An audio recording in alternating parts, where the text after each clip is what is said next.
Steve, wonderful to see you. Mr. Lee. Yeah.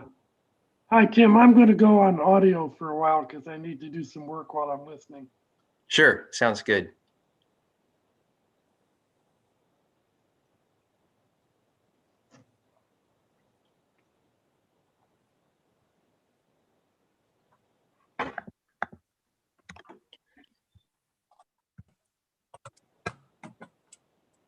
We've got 6 so far, Mr. Chair. Do you want to wait until we get a quorum, or do you want to roll and I'll keep track? Yeah, I think I'll roll just because I have to read some basic information, and by then hopefully we'll have a couple more. And it sounds like people are coming on, so I'll get it started. Okay, we actually only need one more for a quorum, so we're getting very close. Okay. Good morning, everyone. Welcome, and it's delighted to see all of you, even if it's virtually. And before we get started, I'll call the meeting to order at 10:02 a.m. We have some critical notes on our meeting process today. This meeting is being conducted on the Zoom platform. Only executive committee members and staff are on the Zoom platform itself. The public can view this meeting via live stream on our California Workforce Development Board YouTube page. A link to this page, the meeting agenda, our board packet information can all be found on our website, cwdb.ca.gov, under State Board Meetings and Archives. A recording of this meeting is going to stay on our YouTube page. There is a slight delay between the Zoom meeting and the live stream on our YouTube page, which is approximately 20 to 30 seconds. Public comment is now open and will be accepted via email at boardpubliccomment@cwdb.ca.gov. Again, it's boardpubliccomment@cwdb.ca.gov. I will announce when the public comment period is closed, and I'm mindful to allow extra time for emails to come through. All emails will be read aloud during the public comment period noted on the agenda and will be included in the meeting minutes as part of our public record. The first public comment, that's from an old comment. Our executive committee members will be on mute until I'm able to recognize them. If you would like to speak, please speak in the chat function in the Zoom, and I will be able to recognize you. You can also type questions into the chat itself if that's a more convenient way to express your question. And we will try to get those as well. Please note that anything that is typed in the Zoom chat box is included in the meeting minutes as part of the public record. So, Mr. Executive Director Tim Rainey, do we have a quorum now? We do. We have a solid quorum. Do you want to do a roll call real quick? Yes. Would you like to lead that? Yeah. I'll read off who I've got. And if I miss anybody, please let me know. I see Jamil Dada. I see Chairman Farouk, Stephen Levy, Bob Redlow, Bruce Stensley, Joseph Williams, Diane Factor. Hi, Diane. I see Director Science is covered by Carol or Javier. Both at the moment. All right, double coverage. Javier has the proxy. Thank you. All right, fantastic. Thank you. And did I miss anybody? Mike Gallo's on, Tim. Oh, Mr. Gallo. Good morning. Morning. Did I miss anybody else? Okay, we have a very solid quorum, Mr. Chair. Sounds good, Mr. Rainey. So we will now begin our action items portion of the agenda, the approval for the January 13, 2021 meeting notes. You can find Move it. approval. Okay. Okay. All right. Motion by Jamil, seconded by Mike. I just want to make sure, though, that if anybody has any questions or comments before we formally take the motion. Okay. All in favor? Aye. Aye. Aye. Aye. Any abstentions or noes? Okay, the motion carries. Our next agenda item, which I believe we have an option to take as one motion, items B and C, approval of recommendations for local area subsequent designation, as well as approved recommendations for local board certifications. This is found on page 11 of your agenda packet. and Tim will walk us through it. I'll give you a quick background and then clarify what the action is. Thank you, Mr. Chair. So federal law requires that the governor designate local areas within California, within the state. Every state has the same requirement. There are currently 45 local workforce boards and local workforce areas in California. Federal law also requires that the governor certify one board for each local area. These are 2-year certifications. We do it every 2 years. Upon approval, local area designation, upon your approval of the recommendation, that gets forwarded to the secretary, to the board, and then the secretary. If it is approved finally, the recertification and the designation will be effective July 1, 2021 through June 30, 2023. To be designated or redesignated, a local area must have performed successfully, sustained fiscal integrity, and engaged in the regional planning process. To be recertified, each local board must have performed successfully, sustained fiscal integrity, and met membership or composition requirements set in state and federal law. And quickly on that composition requirement, local boards must have 51, a majority business. These must be decision makers of local businesses, owners, CEOs, other executives. 20% labor, and this must include representatives that are nominated by state labor federations or local labor federations. You must have at least one member from a joint labor management apprenticeship program. This may include CBOs in this category. However, state law also requires that at least 15% of the full board must be representatives of labor organizations nominated by local labor federations. The other required members are representatives of the WIOA titles, Wagner-Pizer, which is administered through EDD. So the EDD representative has to be on each local workforce board, vocational rehabilitation, adult education and literacy activities. And then 2 other categories, higher ed, such as a community college, needs to be on each local board, and local economic development. So the recommended action is, and this is what the board staff and EDD are requesting of you, to approve actually 3 recommendations and forward those to the full board for action. The full board will then forward its recommendation to the secretary, the labor secretary, for final approval on behalf of the governor. So very quickly, the 3 recommendations are, just to make it clear, full approval of subsequent designation for all 45 local areas. They met the requirements. Those 45 areas are listed in your agenda packet. Secondly, full approval or recertification. Full approval of recertification for 41 local workforce boards, 41 out of the 45. And those 41 are listed in your agenda packet. We are asking, the third piece is asking for conditional approval of recertification for 4 local workforce boards, and those 4 are listed in your packet. And once we get their board up to compliance, we get evidence that their boards are in compliance, which we expect to happen very soon. We'll get their rosters. Once we receive the compliant rosters, the secretary will fully approve those full local boards without coming back to the executive and without coming back to the full board.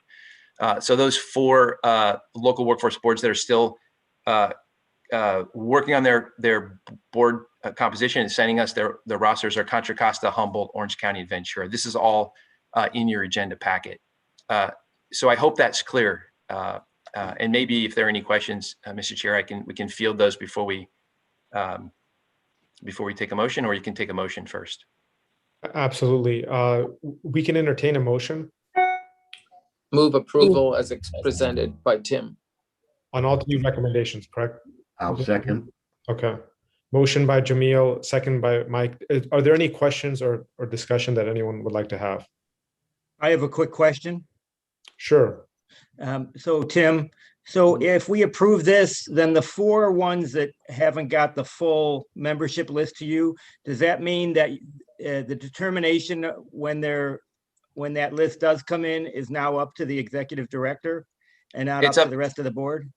It's up to actually the secretary. So the staff will certify that their composition is compliant. and then we'll forward the recommendation to the secretary. The secretary will make the final action. Okay, all right. But you're right, that's fine. it won't need to come back to the full Right. board. But I just wanted to know who was going to make that recommendation to the secretary if we were already approved it. Staff, the state board staff will. Okay. Thank you, Bob. Joseph? Hey, Tim, first I just wanted to say congratulations. That's I think a high percentage of boards that are ready. Do you know off the top, what percentage of boards report that they actually have youth councils? That's a good question. I don't know that, but we can find out and get back to you. That's not a mandate though, right? That they all have to. Some do, and I would assume some just don't, and they just run it through their regular adult board. Yeah, that's correct. So we'll follow up on that, Joseph, for you. Thank you, Joseph. Okay, if there's no other questions, we can vote on it. All in favor of the motion? Aye. Aye. Aye. Is anyone recording an abstention or a no vote? Okay, the motion carries. Thank you, everyone. We'll now proceed to our updates and discussion, starting with Curtis discussing our Workforce Development Board staff update.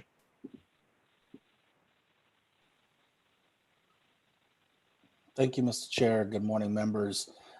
Just a quick update on some of our staffing. It is also in your on page 15 of the agenda packet. We had one departing team member, Amy Velasquez, who was program analyst. We have a number of new team members at the state board. I'll start first with the policy, legislation, and research branch. And many of you know Pradeep Kotamraju, who's a former colleague representing the superintendent on this board. He came on as our new deputy director, overseeing the research, legislation, and policy, legislation, and research branch at the state board. We also have a new technical lead for our Cal skills team, PK, and we have a number of new folks in our program implementation branch.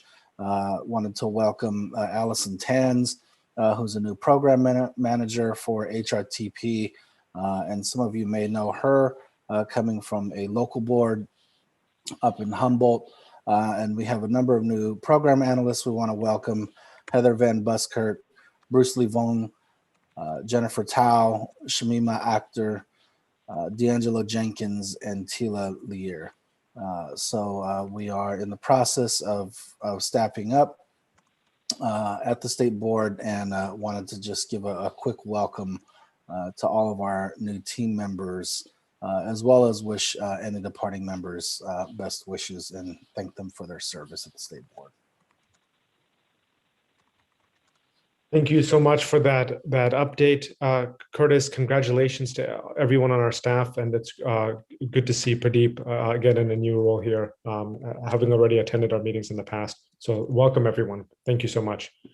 Our next agenda item is a Washington, D.C. update. I'm just going to make a broad comment, and then if Jamil wants to add anything, I know he's very active on the national level.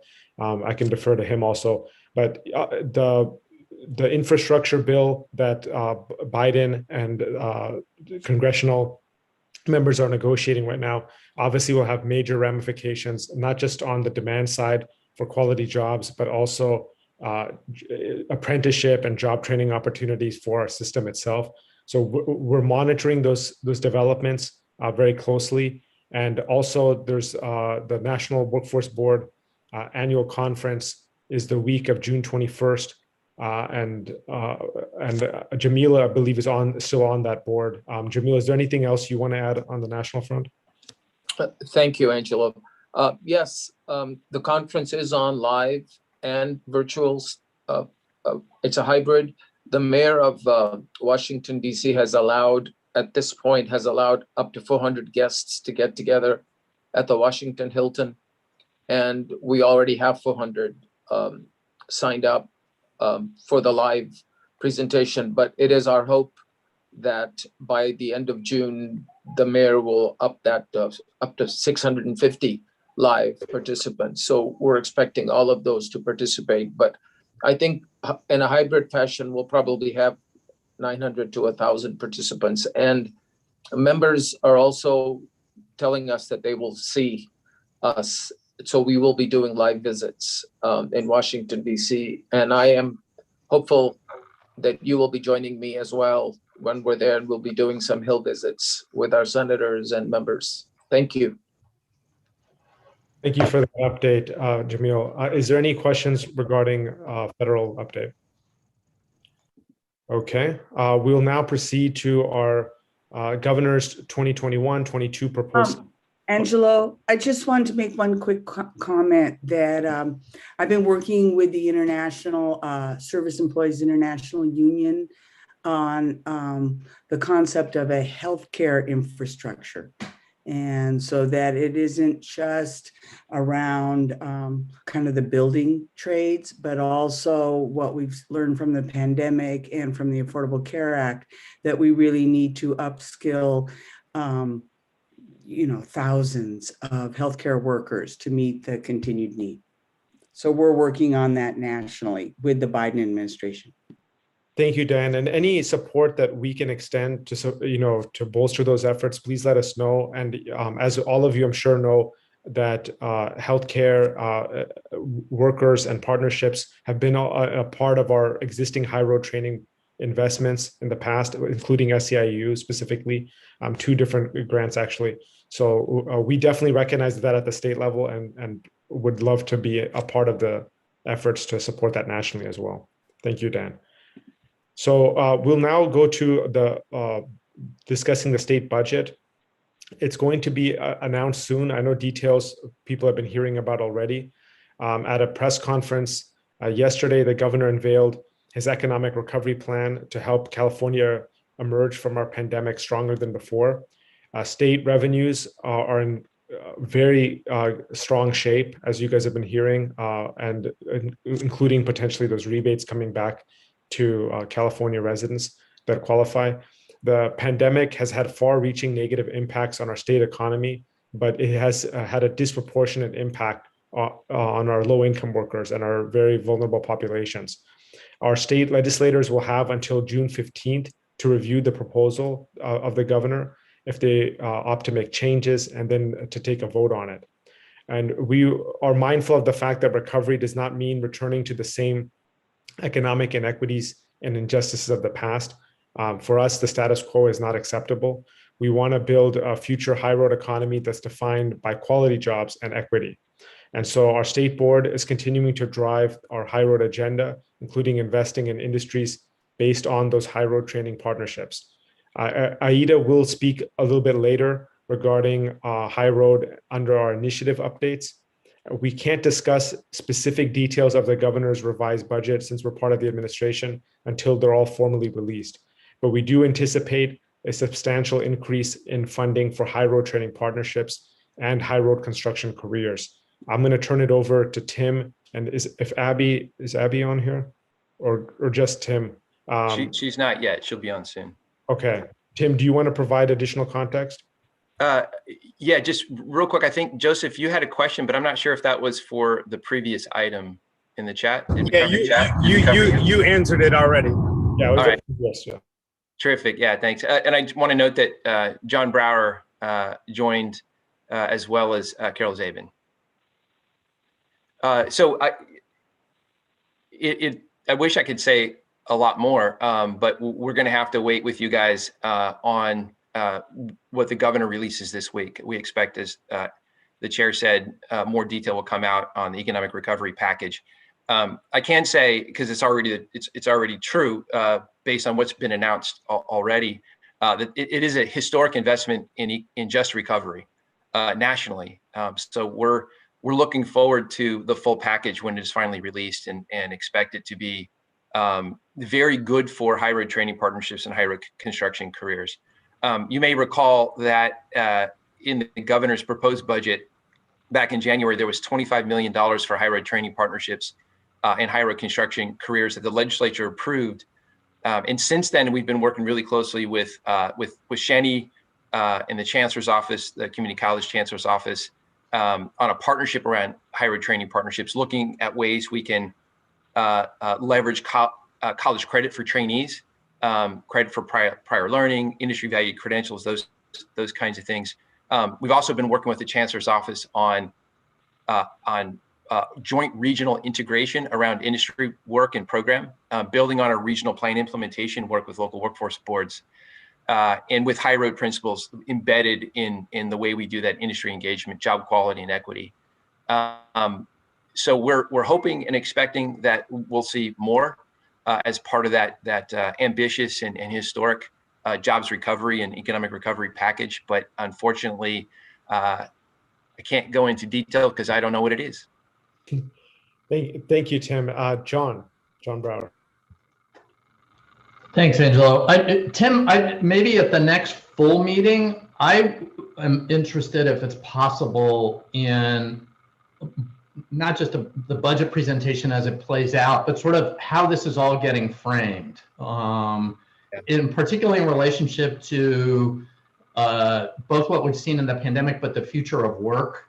You know, because I will say, I'm glad you're doing that partnership with the community colleges, but you know, the big piece that I got out of that future of work report was the simple notion that someone is 33% less likely to have a low wage job if they get a degree, but a 39% if they're in a union recognized job. And I think those of us from labor are going to continue to pound that industry demand side of the equation, particularly in the community colleges and elsewhere where it isn't automatically baked in as it is with the hybrid partnerships that the workforce board is doing. And so I kind of, I think from our end, I've got some frustration with where the non-traditional apprenticeships are going, where the community colleges and strong workforce may or may not be going, and would really like to understand how the HRTP piece fits, because I think it's actually the example for everybody else, and sort of the conversation to have with Shinny and the other parts of the labor agency and the community college system is how are they building off of what you and AIDA and folks are already doing in its simplest form, I guess. And maybe the board meeting's not the place to have it, but it would sure be nice to hear it at some point.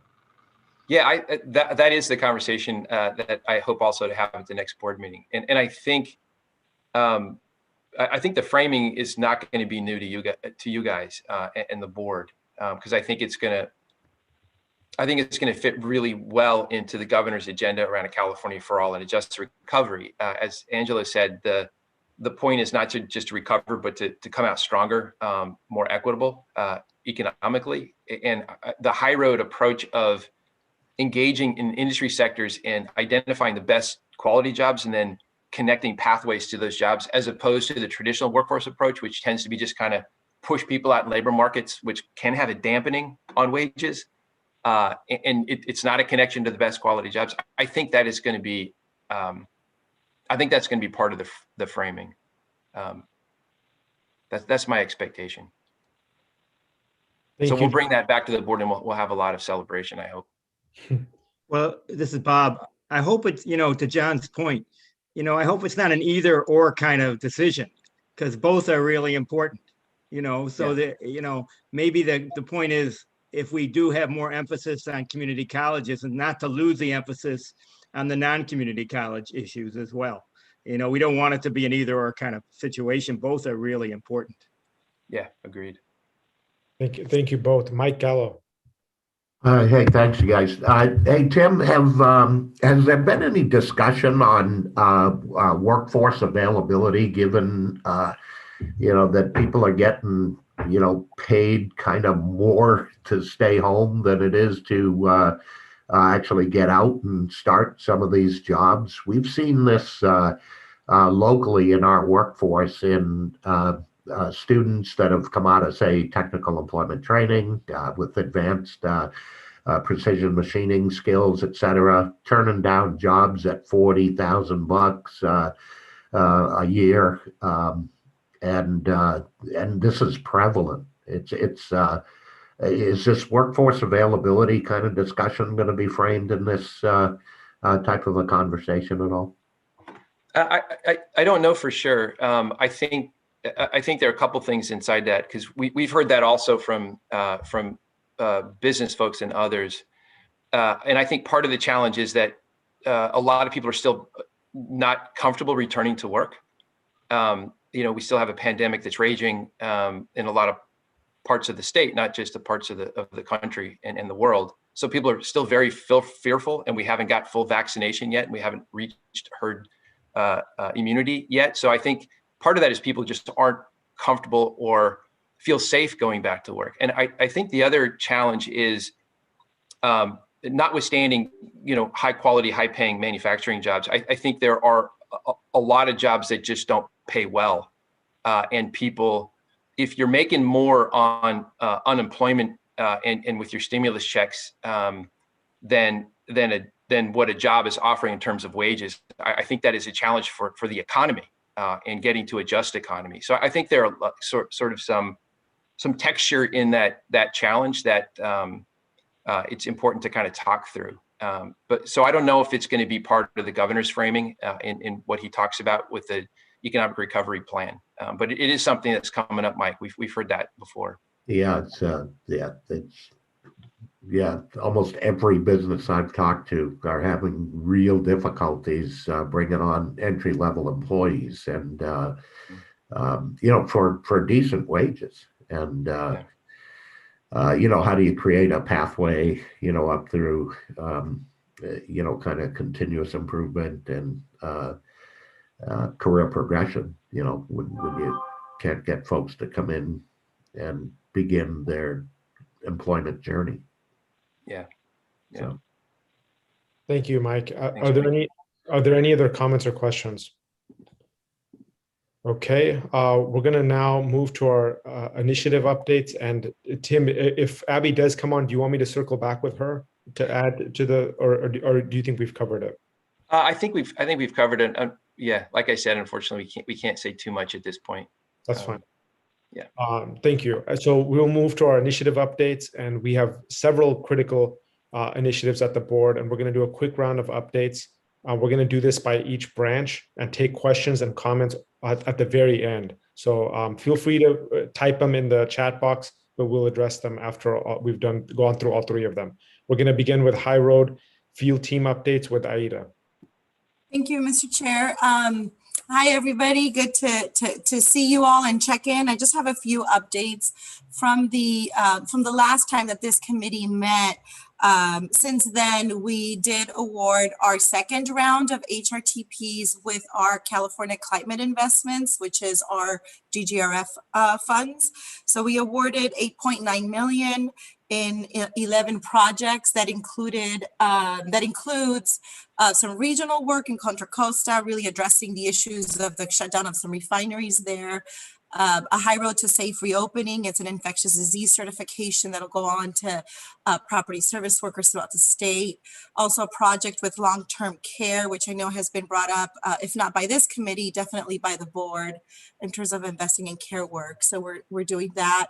Also, the California Mobility Center in Sacramento doing some advanced manufacturing mobility work. Also a regional project in Kern County, as well as some rural sustainability with the LEAP Institute, another project in electric bus manufacturing. So it's our second one. We had another one in the first round. Also looking at some research around residential building decarbonization and really looking at building out a partnership and the best ways to do that, focusing in the Bay Area. We also have a project in tribal forest restoration in the Sierra Nevada area. So really looking at trying to touch different parts of the state and different needs and different industries. And the last one is a public sector employment and racial equity with the city of Los Angeles. So that's part of our expanded portfolio of our HRTP. So now we have 24 projects that cover different parts of the state. I actually didn't have my map. I should should have shared my maps, but I'll share them at the board meeting, the maps of our expansion of our HRTP work. Since our last meeting, we also awarded 8 grants to HRCC to 8 different regions, 5.6 million with the California Climate Investment Funds. Not all regions were funded, not all applied. And this is also very specific money. It is a GGRF money. So this is on top of the SB1 money for these SB1 projects. And overall, in terms of the field, we are, as the projects have been going into their contracting phase and now they can start implementing their work, we'll be providing support to those projects as they get started or continue their work. And many are pivoting from virtual training to in-person training. Some haven't started training because their contracts haven't started, but excited to provide some support. Another key update is all of you were invited to our High Road Summit on April 30th. We had over 550 registrations and we had 413 attend the main conference, and we had 5 breakout sessions. We had one focusing on high road construction careers, second one around workforce equity gaps in the Inland Empire. A third is frontline service workers reclaiming our value. The fourth session was job quality and equity in energy and transportation, and our fifth one was in food and forest, high road and food and forest. We included also a worker roundtable, which was really, we did a survey from the participants, and that was the highlight of the conference. And folks really appreciated learning and hearing from workers themselves and the impact that it has to invest in them as a person. So that was really impactful. We also had a plenary convened, moderated by our very own Tim Rainey, that was really putting partnership as a priority, which is one of the core elements of a high road training partnership or high road sector partnership. So we feel that the summit was a success. Our goal was to launch these new projects, really share information about what their partnerships and their projects look like, really gain some visibility and some support, and also give other folks an understanding of why it's important to do workforce development in this way and what those elements, really having worker-centered approach. The participants were from a very diverse background. We used a new platform, which was great and challenging at the same time.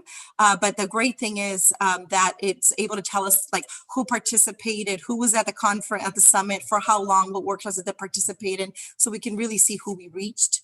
And it's really a diverse crowd of staff from other agencies, from legislators' offices, from the projects themselves and their partners, local boards, colleges, higher ed, philanthropy as well. So we really sort of our coming out was our first High Road Summit. So we're very proud of the participation that we got for our first out of the gate event in terms of this new portfolio that we've got underway. There is, and I'll put it in the chat in a second, there is on our webpage, we have the High Road Summit page under events and also under the initiative pages. Again, I'll add the link. You can actually see we recorded the events. So each of the sessions is there so you can see the recordings. If you didn't get a chance to participate or want to learn more, you can go ahead and listen to the different sessions that were recorded. And so we'll have those up. A lot of folks followed up, wanted to learn more. So we went ahead and make those accessible. And the last update I have is that we're in process of a conversation with the governor's office and looking at, there's been a lot of attention from philanthropy, both from Labor Secretary Sue's leadership and also with some of the intersection with some of our projects that work with philanthropy, and philanthropy actually reaching out to leadership at the California Workforce Development Board, and also the work happening out of the governor's office, and an interest from philanthropy to look at high road training partnerships and high road construction careers.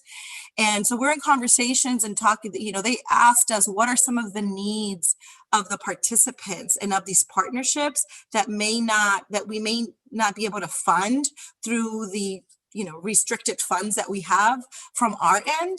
And so as many of you know, when we look at the workers as a whole person, there's a lot of different needs in terms of, not just supportive services in the traditional workforce definition sense, but just, looking at housing and looking at case management, and especially in these times, and especially as we look at addressing priority populations, the challenges that folks have in terms of being able to participate in training and really create career paths. So we're in conversations with some philanthropic leaders, again, the governor's office and labor agency and us, to really figure out how we can there's an interest in creating a pot of money from philanthropy and raising it, some seed money, to look at how we can best supplement and support these partnerships on the ground in a way that's really going to support workers in a real way. In that it's expensive to do it when we talk about equity, right? If we want it easy, then we can check the box and make it easy and throw money at it. But if we really want to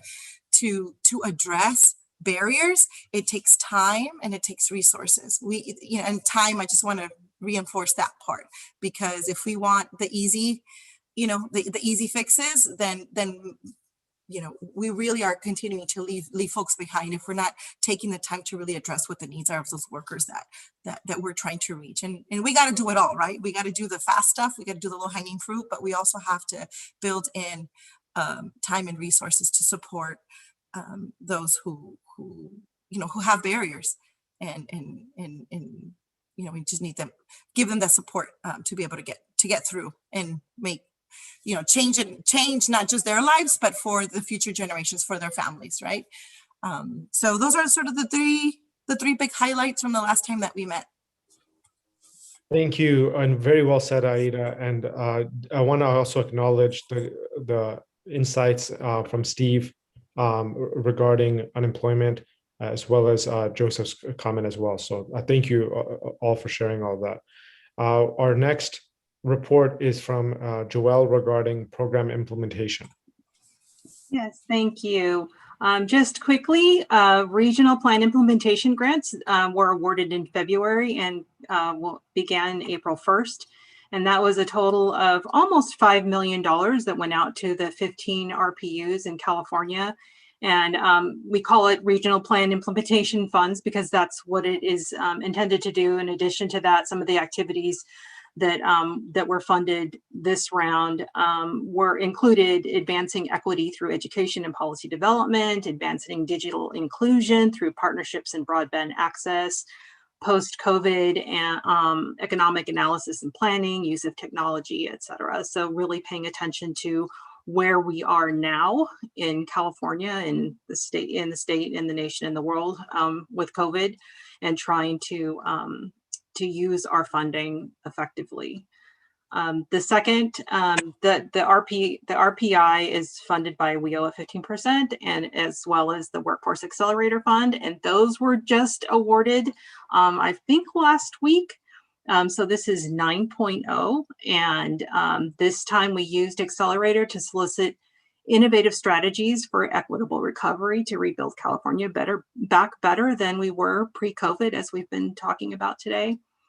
In total, we got 95 applications and that requested almost $23 million with a nearly $29 million leverage proposals. So there were so many good proposals this round, and we obviously couldn't fund all of them. We did end up funding 21 projects with just over 7.3 million. And we are hoping with an approved budget in July that we will get the next round of Accelerator out in the fall, again, continuing to focus on equitable recovery. Accelerator 8.0, which was focused on housing and insecurity and homelessness. We had a 2-day virtual community of practice that was also very well attended in April. We had some project presentations, and the Heartland Alliance facilitated a discussion on workforce systems alignment with guests from the Continuum of Care in Detroit and the Employment Solutions Corporation of Detroit. So that was a great 2-day event for that cohort of Accelerator. And Aida covered the high road construction careers and the high road training partnerships work, which is great. The prison to employment, although projects are still working through their contract amendments due to some of the adjustments that they had to make for adjusting with COVID. Generally across the board, they have already met or exceeded the number of participants that they plan to serve, which is amazing. And that prison to employment initiative is scheduled to end March of next year. The other that will end March of next year is AB 1111. And those also went through quite a few contract amendments due to adjustments for COVID. And they also recently had a community practice that featured Policy Link that did a presentation and discussion on prioritizing shared prosperity and economic inclusion. So lots of work happening. And once we hear the new budget, I expect we're going to have lots more work to report on. Thank you. Thank you, Joelle. Great update. And Diane Factor's comment to Aida is also noted in the chat box. Thank you. Our last update is from our policy, legislation, and research team, Pradeep. Thank you, Chair Farouk. Good morning, everyone. My update is going to be in 3 different areas, and then after that, I will turn it over to Marissa to talk about WIO directives. With regard to CalSkills, we're in the process of completing an analytical report using 2015-16 data. This project has gone through lots of twists and turns as we are trying to develop the system. As you know, this is a project with 13 different 11 different partners and 13 different programs, and each have different ways of collecting, interpreting data. So we, working with the Cal Policy Lab, we've come up with a process to how we can systematize that information, and that legislative report will provide that. Where they will be providing us that report at the end of this month, and after a series of presentation to the CalSkills partners, a final report will be produced by the end of August of 2021. The second thing that we're doing is we're continuing to discuss with an outside consultant to move CalSkills to the cloud. It is still a very archaic process, I would say, in terms of how we collect the data and how we manage the security and safety of that data. So the idea was not only to move to the cloud to have a secure system, but also to have the data more accessible to different types of levels and users, both internally within the for board staff as well as our stakeholders and partners. The second thing I'll talk about is the Just Transition Roadmap for California. As you know, on labor agency's behalf, the CWDB is working with the Governor's Office of Planning and Research to develop the Just Transition Roadmap for California. As part of this effort, there are workshops being held May 25th, 26th, 27th, to hear from the public about the interests, concerns, recommendations for just transition. Target audience includes organized labor, business, NGOs, local boards, and economic development associations, local government. Everyone is welcome to attend and help spread the word. Shreyas is our point person on this effort. I will put in the chat after I finish my remarks a link for you to access, and we can include that in the minutes as well as we go. The idea there is simply to collect information and develop this just transition roadmap. The third thing is we are in the process of conducting the Ajcc evaluation. We've contracted with the Corporation for Skilled Workforce in the Ray Marshall Center at the University of Texas, Austin, to conduct that external evaluation. Evaluation will take both the qualitative and a quantitative approach. For quantitative, data includes participant information, services received, and outcomes. For qualitative, series of interviews with selected AJCCs about their administration, funding, investment, and service provision choices. Interviews will be with individuals at different positions within the AJCC, as well as information from users of the AJ system through interviews and focus groups. In addition, interviews will be performed with workforce development, with local workforce development board directors in all areas. Overall, the aim of the evaluation is to determine how the mixing and matching of different types of service provision choices impacts performance and outcomes at the AJCC. The evaluation is expected to be completed by March 2022. Over the last, since I joined about 2.5 months ago, I've been having discussions with my staff and how we can sort of be proactive about the evaluation of the high road programs. As both Aida and Joel talked about, essentially those program and granting are growing. And since we have evaluation staff and in the policy research and legislation branch, we are working to be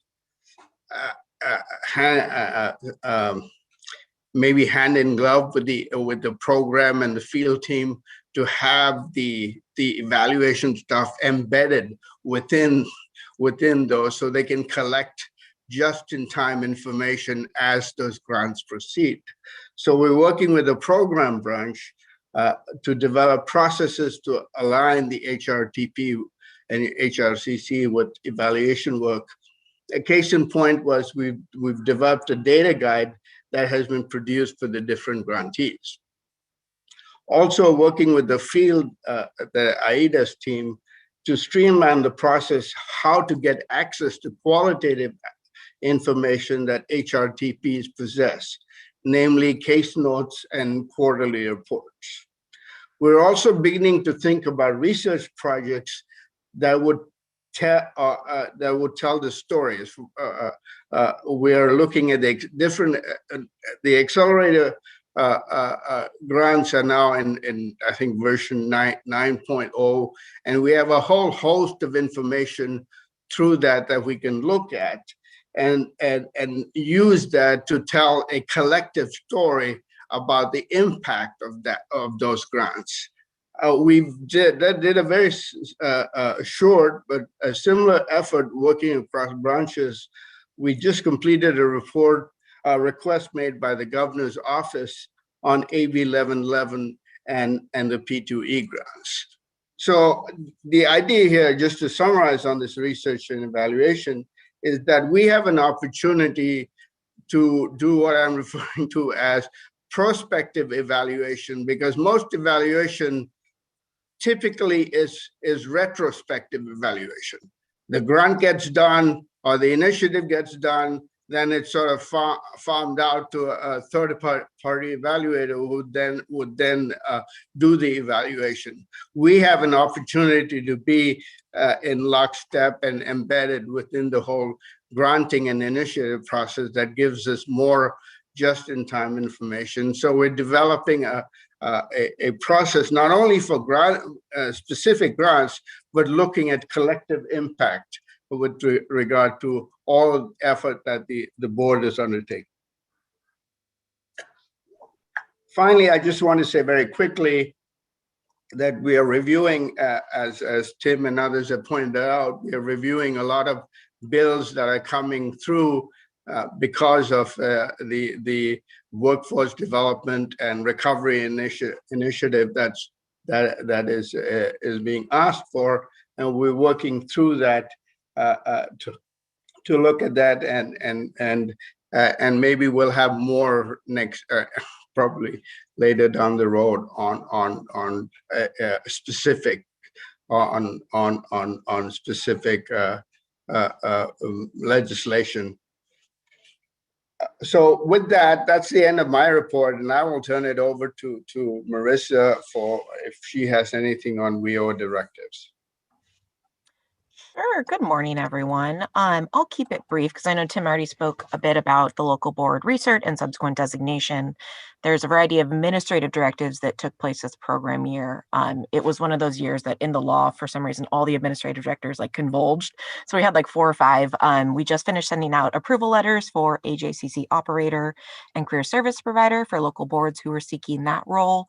We're working on local board recert subsequent designation right now, pending approval, obviously, from full board and the secretary. And then also the 4-year local and regional plans were due April 30th. And so we are going through and logging them right now and are about to begin reviewing and scoring them. As you know, those are kind of the 4-year plans that are done both at the regional level and the local level that are based off of our state 4-year plan. And then speaking of the state 4-year plan, we are ramping up to do the 2-year modification. It is around the corner, which seems like it went fast. But for those of you who may remember, we actually submitted our 4-year plan in March 2019, at the beginning of March. So obviously a lot has changed in the last few years, and the modification is required every 2 years to a 4-year plan. It's a chance for states to kind of retool and revisit and update at a midpoint. And obviously this midpoint is much more consequential than I'm sure midpoints in the past. So we're looking forward to going back to the plan, kind of reopening it up, re-engaging with our partners and seeing kind of what still holds true. What do we want to tweak? What do we want to add or take away? No. And then obviously we'll keep you all posted as we move forward with that too. Thank you, Pradeep and Marissa, for that update. And now that we've gone through all the updates, we'll now take questions on these, starting with John Brower. Thank you for the updates, both of you. A couple things, Pradeep, thank you for the evaluation that you guys are starting to design.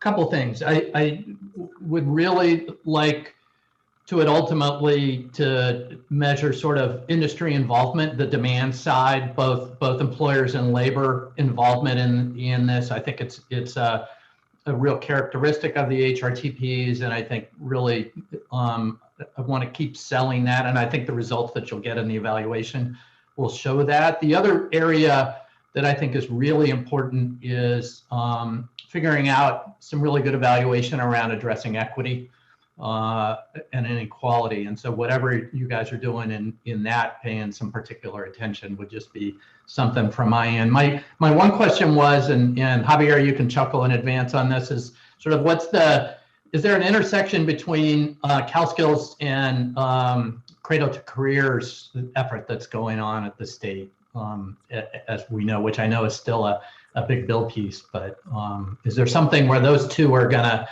touch or intersect, if you will, in terms of those databases and what becomes of them? I could speak to that, John. If Javier, I'll wait for you to, if you have any comments. No, I was just a chuckle. You were to answer. I have actually, my predecessor, Dan Rounds, was part of the Cradle to Career team, along with folks from EDD and agency. And I've had conversations with several folks on the Cradle to Career, including the people from West Ed managing, Kathy Booth from the West Ed managing Cradle to Career. What I think, from what I know, they are trying to get everything wrapped up by the end of this year, and most of the focus has been on education data. There has been less focus on the workforce development data. With regard to CalSkills specifically, and John, your question, there is an interest in getting apprenticeship data for the Cradle to Career. And the question becomes, is we still have to decide, does it come through CalSkills or do they go directly to the agency and get that information. So that is the one sort of data point that there's been of interest. But right now, they're actually going through a lot of the information with regard to data definitions and focusing more on some legal guidance that is needed in the exchange and sharing of their data and the reporting of that data. Thank you. Thank you, Pradeep. Thank you, John. Joseph Williams. Yeah, thank you both for the update. Pradeep, welcome again. And as you're leaving the Department of Ed, President Pamela Haynes had asked me to join the Joint Committee on Department of Ed and Community College. So I'd love to pick your brain as I get into that work. Our first meeting is on Friday. And I was trying to follow what you were saying about the evaluation. Is the evaluation of the AJCs a part of the project that you talked about? I missed that part because I thought you mentioned it, but I heard you talk more about the grants. The AJCCs is a separate evaluation that we are doing with the third partner. And so this was set in place probably even a year ago, but because of COVID and everything, it got delayed in terms of the contracts going through. But so it is a separate, once you're in short, it's separate. Yeah. Okay. One of my questions was, are we concerned or will we look at the impact that COVID has had on the centers themselves, what they can look like in the future, and then what the like service participation levels and stuff like that were during COVID? Would those kind of questions be part of the research? Yes, it would be. It would be part of the focus groups that they intend to have, as well as the interviews. So they have the CSW has designed several questions directly addressing the impact of COVID on that, and we'll be asking for that, asking information about that. Okay, yeah, great. I don't know if the board will have a chance to, influence that in just, future conversations about what the model AJC looks like in the future, because I can imagine that things probably need to change with the way that they operate, given, we might have to be some kind of hybrid situation and, looking at other co-location models, and just would be interested in having some discussions about that in the future. Thank you, Joseph. Those are excellent points. Any other questions or comments for any of our three updates? Okay, we'll move to other business, and our colleague Joseph Williams has brought up about his proposal for ad hoc committee on youth. So, Carol Zabin, did you have a comment or question? Yeah, I kind of wanted to second what John said about being sure in the evaluations for both the HRTP and also the accelerator to really include the look at the involvement of unions. And just to add to what John said, also the link to policies that have helped improve those jobs, labor standards or requirements for certifications or other things like that. So I think that could be a fundamental variable in determining impact, and just want to make sure that that's highlighted too in the evaluations. Thanks. Thank you for making that point, Carol. Appreciate it. So we'll discuss the proposal for ad hoc committee on youth. Tim, did you want to provide an update on that? And then we can hear from Joseph as well. Yeah, and I just real quickly on Carol's point, on the HRTP, HRCC, it's core. And you could look at the executive summary, right, Aida, of the evaluation that UCLA did. And that'll be part of what we look at, as Pradeep was talking about, that through line of around the programs to look generally at how we're moving the needle on stuff in California. And it also is part of the AJCC evaluation work, but that's more focused on how AJCCs are or are not connecting job seekers to quality jobs in regional labor markets. That's a big piece of that. So I wanted to just quickly say those things. Joseph Williams has recommended that the board look at and explore a youth strategy for the state through the State Workforce Development Board. So the Chairman Farouk and Joseph and I have been talking this through, and we've got some work still to do to bring something back to the board when we meet next in terms of a proposal on how to move forward on highlighting youth issues as through the board, but in a way to inform policy in local areas across the state, specifically using WIOA youth funding, but not exclusively. I think we want to look a bit more broadly than that. And I could hand it over to Joseph if he wants to say anything more about that. No, I think you captured it. Looking forward to just meeting and talking more and bringing something back to that the full board or the executive committee can consider. So thanks for reaching out, Tim. Appreciate it. Thank you, Joseph. And thank you, Tim. And we'll continue to follow up and make progress on that important effort. Our dates for our board meeting and next executive committee are on our website. I do want to note that the next board meeting, which is currently scheduled for May 26th, 10 to 1, will likely be moved to the following week. We're going to get an exact date to you shortly. So just please make a note of that. And our next executive committee is scheduled for August 11th from 10 to noon. We'll now go to public comments. Curtis, have we received any public comments? Ms. Clemente, no, we have not received public comments in the email box or in the YouTube channel.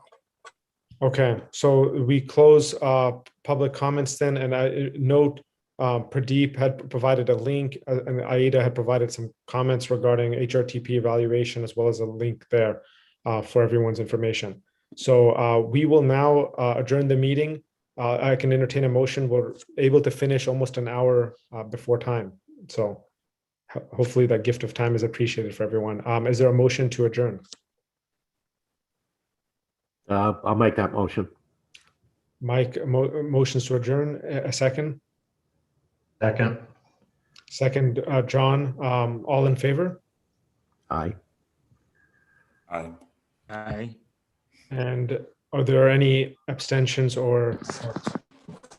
All right, meeting adjourned at 11:03 a.m. Take care, everyone. Bye, everybody. Hey, Tim, make sure to let Rossi know that he finishes his meetings early too.